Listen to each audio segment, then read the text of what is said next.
Kung sila, siya'y kasama ko, ang hawak niyang tungkod, ang siyang gabay ko.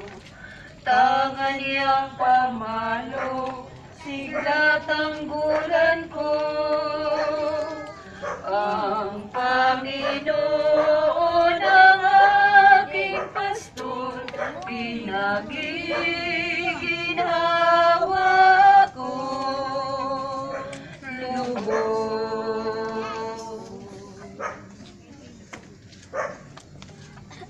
Ang ikaapat na istasyon, ang paghampas at pagpuputong ng koronang tinig. Sinasamba ka namin at pinasasalamatan, Panginoong Hesukristo, Sapagkat sa pamamagitan ng iyong malang krus at muling pagkabuhay, iniligtas mo ang sandaigdigan.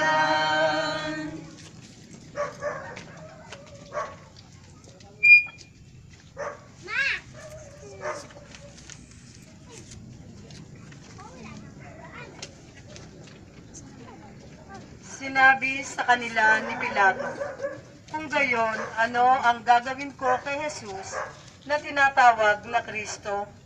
Sumagot ang lahat, "Ipako sa krus." "Bakit? Anong masama ang ginawa niya?" tanong ni Pilato. Ngunit lalo pa nilang isinigaw, "Ipako sa krus." At ipinahabupit si Jesus at ibinigay sa kanila upang ipako sa krus. Si Jesus ay dinala ng mga kawal ng gobernador sa pretorio at nagpatipon ang buong batalyon sa paligid niya. Naglikaw sila ng halamang matinik at ipinutong sa kanya. Saka pinaghawak ng isang tambo sa kanyang kanang kamay at palibak siyang niluhod-luhuran at binati. Mabuhay ang hari ng mga Hudyo.